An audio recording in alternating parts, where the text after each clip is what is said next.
నమస్కారం.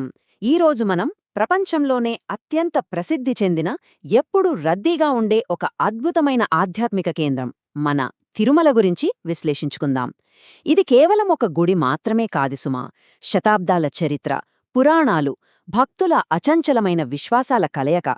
ఎంతోమంది రాజులు, సామాన్యులు తమ భక్తిని ఇక్కడ బంగారు కొండలుగా ఎలా మార్చారో ఈ విశ్లేషణలో చూద్దాం.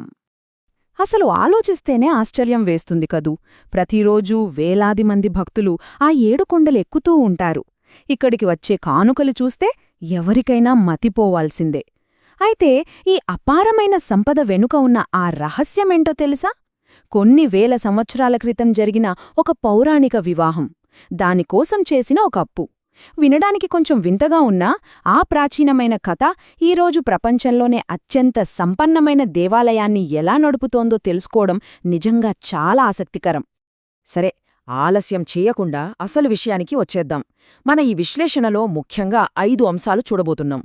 అవేంటంటే: 1. శ్రీనివాసుని అవతరణ. 2. గొప్ప ఖగోళ రుణం. 3. రాజసంపద మరియు స్వర్ణకానుకలు. 4.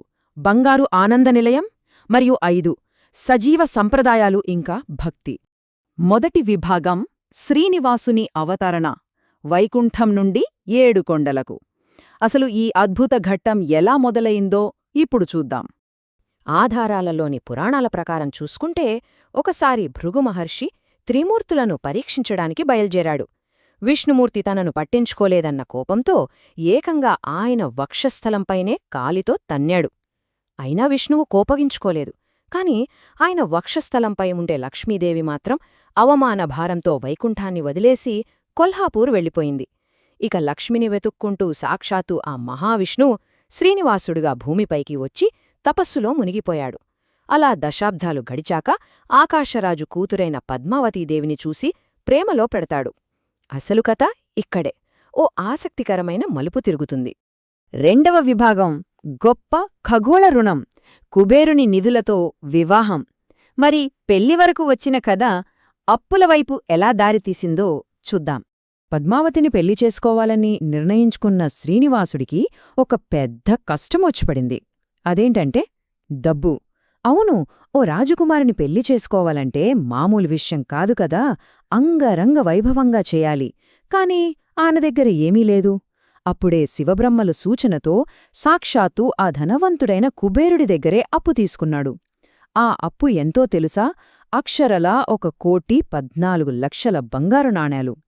కలియుగమంతమయ్యే వరకు నా భక్తులిచ్చే కానుకలతో ఈ అప్పును వడ్డీతో సహా తీరుస్తాను అని స్వామివారు కుబేరుడికి మాట ఇస్తారు. ఇక్కడ మనం గమనించాల్సిన ఒక అద్భుతమైన విషయమేంటంటే, ఈ ప్రాచీన పురాణ కథలు నేటి ఆధునిక ఆచారాలకు ఎలా పునాది వేశాయన్నది. కుబేరుని అప్పు తీర్చడానికేమో భక్తులు హుండీలో కానుకలు వేస్తారు. అలాగే శ్రీనివాసుని తలకి గాయమైనప్పుడు నీలాదేవి అనే గంధర్వ రాకుమారి తన జుట్టును ఇచ్చేస్తోంది కదా, దానికి ప్రతీకగానే నేడు లక్షలాది మంది భక్తులు తమ తలనీలాలను ముక్కు రూపంలో సమర్పిస్తున్నారు. భలే ఉంది కదూ ఈ కనెక్షన్. మూడవ విభాగం: రాజసంపద మరియు స్వర్ణకానుకలు, రాజులు నిర్మించిన ఖజానా. ఈ పౌరాణిక సంపద నిజ జీవితంలో ఎలా కళ్ల ముందుకు వచ్చిందో ఇప్పుడు తెలుసుకుందాం. చరిత్రపుటల్లోకి వెళ్తే పల్లవులు, చోళులు, పాండ్యలు ఇలా ఎంతోమంది రాజులు తమ భక్తిని చాటుకున్నారు.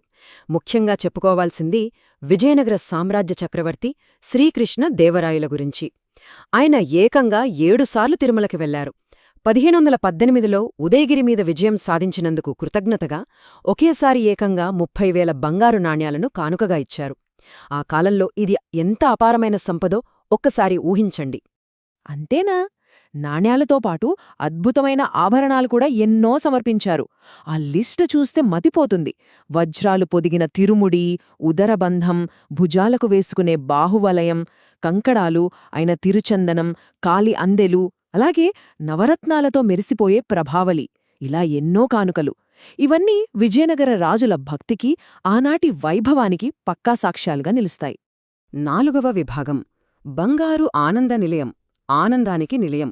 గర్భగుడి పైకప్పు ఎలా స్వర్ణమయమైందో చూద్దాం. ఈ సంపదంతా కేవలం ఆభరణాలకే పరిమితం కాలేదు. గర్భగుడి పైకప్పు చూస్తే అది పసిడి రంగులో ఎలా మెరిసిపోతోందో కదా, దాన్నే మనం ఆనంద నిలయమంటాం. 12వ శతాబ్దంలో మొదటి జటావర్మన్ సుందరపాణ్యుడు దీనికి తొలిసారిగా బంగారు పూత పూయించాడు. ఆ తర్వాత సాళువమంగిదేవుడు లాంటివాళ్లు మరింత రంగులద్దారు. ఇక 1950ల కాలంలో టీటీడీ పాత లోహాలను తీసేసి గట్టి రాగి రేకులు అమర్చి స్వచ్ఛమైన అపరంజి బంగారంతో పూత వేయించింది. ఆ తర్వాత 1964లో దీనికి అష్టబంధన మహాసంప్రోక్షణం కూడా అత్యంత వైభవంగా జరిగింది. ఇప్పుడు ఈ స్లైడ్లో చాలా ఆసక్తికరమైన విషయమేంటంటే గర్భగుడిలోని పూజా విధానం. ఇక్కడ స్వామివారు 5 రూపాల్లో ఉంటారు. దీనినే వైఖానస్ ఆగమ సంప్రదాయంలో పంచబేరములు అంటారు. అంటే గర్భగుడిలో స్థిరంగా ఉండే మూలవిరాట్ను ధ్రువబేరం అంటారు.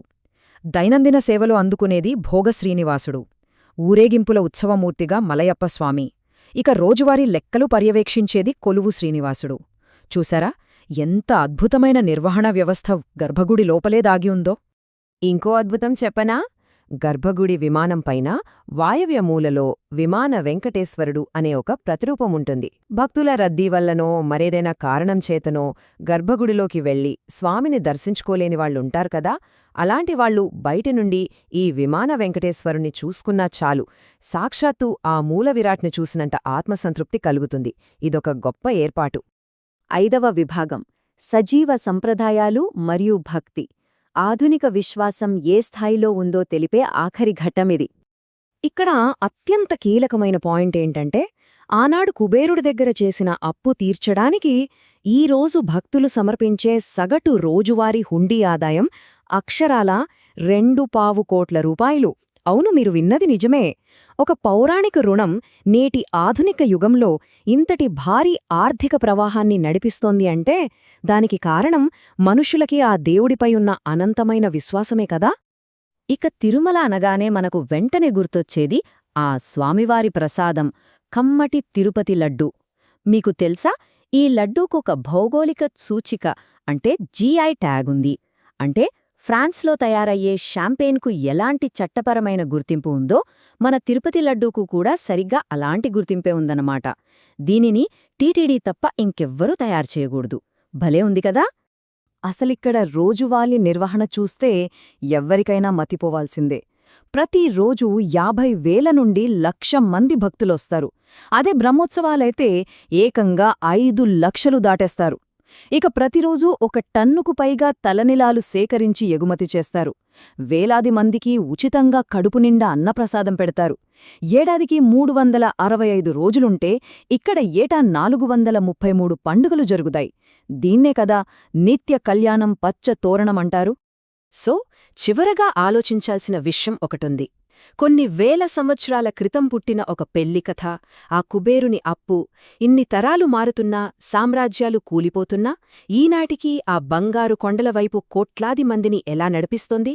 నమ్మకం, భక్తి అనేవి ఒక సాధారణ పురాణ కథను కళ్లముందు కనిపించే ఒక అద్భుతమైన బంగారు వాస్తవంగా ఎలా మార్చగలవో చెప్పడానికి తిరుమలే ఒక సజీవ సాక్ష్యం. ఏమంటారు?